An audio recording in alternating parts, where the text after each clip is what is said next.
السلام علیکم ورحمۃ اللہ وبرکاتہ۔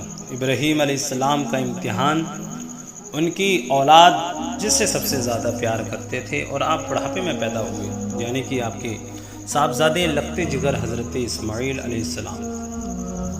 شیطان نے برخلانے کی پوری کوشش کی۔ جب اس کا کام حضرت حاجرہ رضی اللہ تعالی عنہ پر اس کا جادو نہ چل سکا، اس کی کوششیں بیکار گئیں، پھر ابلیس لعین نے ان سے نا امید ہو کر حضرت ابراہیم علیہ السلام کے پاس آیا اور کہنے لگا، اے ابراہیم علیہ السلام، تم تو ایک خواب کی بنیاد پر اپنے پیارے اور خوبصورت بیٹے کو ذبح کرنا چاہتے ہو۔ نبی کا خواب حقیقت میں وحی الہی اور حکم الہی ہوتا ہے، اس لیے عام بندوں کا خواب دیکھنا غلط ہو سکتا ہے، لیکن نبی کا خواب غلط نہیں ہو سکتا اور نہ اس میں شیطان کا وسوسہ شامل ہو سکتا ہے۔ ہمارے حضور سراپا نور صلی اللہ علیہ وسلم نے فرمایا، حضرت ابراہیم علیہ السلام وادی مینا میں تشریف لائے تو شیطان مردود جمرہ عقبہ کے پاس آپ کے سامنے آ گیا اور آپ کو قربانی سے روکنا چاہا تو آپ نے شیطان لعین کو 7 کنکریاں ماری، یہاں تک کہ وہ زمین میں دھس گیا۔ پھر شیطان مردود جمرہ ثانیہ کے پاس آیا تو پھر اسے 7 کنکریاں ماری، یہاں تک کہ وہ زمین میں دھس گیا۔ پھر تیسری مرتبہ شیطان لعین جمرہ کبریٰ کے پاس آیا تو پھر اسے 7 کنکریاں ماری، یہاں تک کہ وہ زمین میں دھس گیا۔ اے ایمان والو، حضرت ابراہیم علیہ السلام کا شیطان مردود کو کنکر مارنا اتنا پسند آیا کہ قیامت کے حاجیوں کو حکم دیا، یعنی قیامت تک حاجیوں کو حکم دیا کہ اگرچہ آج شیطان اس جگہ پر نظر نہیں آتا ہے، لیکن تینوں جمرات پر کنکر مارنا ہے اور سنت ابراہیمی کو زندہ رکھنا ہے۔ سبحان اللہ۔ حضرت ابراہیم علیہ السلام نے اپنے پیارے بیٹے اسماعیل علیہ السلام سے جو گفتگو کی اس کو قرآن کریم نے یوں بیان فرمایا ہے، قال یا بنی انی ارا فی المنام انی اذبحک فانظر ماذا تری قال یا ابت افعل ما تؤمر ستجدنی ان شاء اللہ من الصابرین۔ یعنی ابراہیم علیہ السلام نے فرمایا کہ اے میرے پیارے بیٹے، میں نے خواب دیکھا ہے کہ میں تجھے ذبح کر رہا ہوں، تو بیٹا اب تو بتا کہ تیری کیا رائے ہے۔ حضرت اسماعیل علیہ السلام نے عرض کیا، ابا جان، اللہ تعالیٰ نے آپ کو جس بات کا حکم دیا ہے اس کو آپ کر ڈالیے، انشاءاللہ آپ مجھ کو صابر پائیں گے۔ سبحان اللہ۔ بیٹا بھی کیسا سعادت مند اور باپ بھی کتنا سعادت مند۔ حضرت ابراہیم علیہ السلام نیک و صالح باپ ہونے میں لاجواب ہیں، تو حضرت اسماعیل علیہ السلام بھی سعادت مند بیٹا ہونے میں بے مثل و بے مثال ہے۔ اگر عظیم الشان باپ قربان کرنے کے لیے تیار ہے تو عظیم المرتب بیٹا بھی قربان ہونے کے لیے تیار ہے۔ نہ اس باپ کا کوئی جواب ہے، نہ ہی اس بیٹے کا کوئی ثانی ہے۔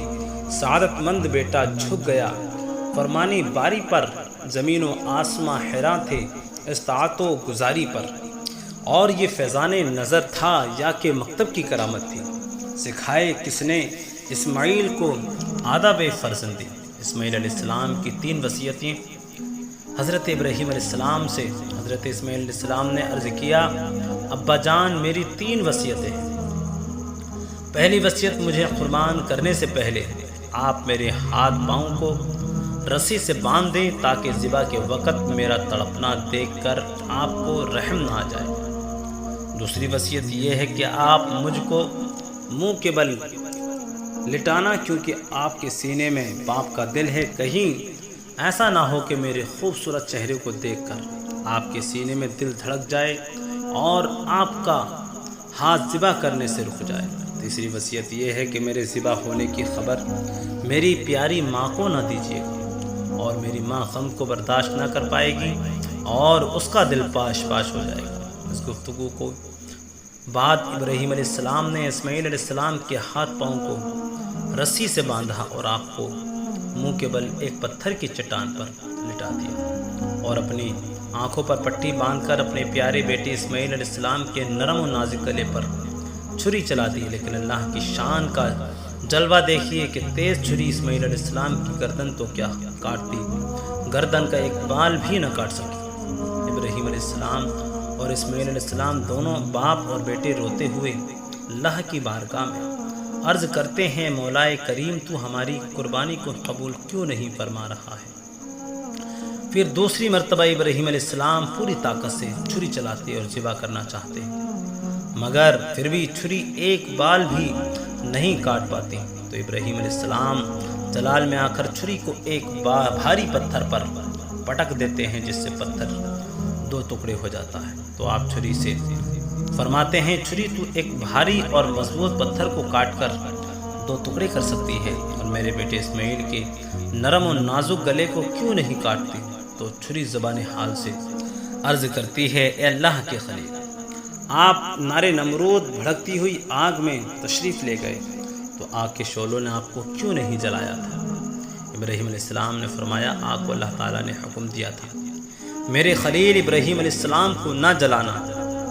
تو چھری نے کہا ابراہیم علیہ السلام آگ کو ایک مرتبہ اللہ نے حکم دیا تھا، ابراہیم علیہ السلام کو نہ جلانا، اور مجھے 70 مرتبہ اللہ کا حکم ہوا ہے کہ اسماعیل علیہ السلام کے نرم و نازک گلے کو نہ کاٹنا۔ اب میں اللہ تعالیٰ کا حکم مانوں یا خلیل اللہ کے حکم پر عمل کروں؟ یہ منظر تھا کہ فرشتے بھی حضرت ابراہیم علیہ السلام کا اللہ تعالیٰ سے تعلق و محبت اور اس کی رضا و خوشنودی کے لیے قربانی کا جذبہ دیکھ کر پکار اٹھے کہ بے شک ابراہیم علیہ السلام اللہ کے خلیل اور دوست ہیں۔ حضرت ابراہیم علیہ السلام کی جذبہ وفاداری اور شان اخلاص و اثار پر اللہ کی رحمت کو پیار آ گیا، اور اللہ تعالیٰ نے جبرائیل علیہ السلام کو حکم دیا کہ اے سدرہ کے مکین جبرائیل امین جنت سے ایک مینڈا لا کر حضرت اسماعیل علیہ السلام کی جگہ لٹا دو، اور میرے خلیل کے پیارے بیٹے اسماعیل علیہ السلام کو اٹھا کر ان کے ہاتھ پاؤں کی رسی کھول دو۔ چنانچہ ابراہیم علیہ السلام نے ذبیح اللہ حضرت اسماعیل علیہ السلام کو اٹھا لیا اور ان کی جگہ پر جنتی دمبا لٹا دیا۔ اب تیسری مرتبہ ابراہیم علیہ السلام نے چھری چلائی تو چھری چل گئی اور دمبا ذبح ہو گیا اور قربانی ہو گئی، مگر جب آنکھ کی پٹی کھول کر دیکھا تو عجیب و غریب منظر نظر آیا کہ میرے بیٹے اسماعیل علیہ السلام کی جگہ ایک دمبا ذبح کیا ہوا پڑا ہے۔ اسماعیل علیہ السلام ایک طرف کھڑے ہو کر مسکرا رہے ہیں۔ اس وقت حضرت جبرائیل علیہ السلام نے اللہ اکبر کا نعرہ بلند کیا، اور اسماعیل علیہ السلام نے لا الہ الا اللہ واللہ اکبر پڑھا، اور ابراہیم علیہ السلام نے وللہ الحمد کہا۔ اے میرے خلیل تیرا امتحان ہو گیا تو اس امتحان میں کامیاب ہو گیا، تو اس امتحان میں کامیاب ہو گیا۔ صدا آئی صدا آئی صدا آئی۔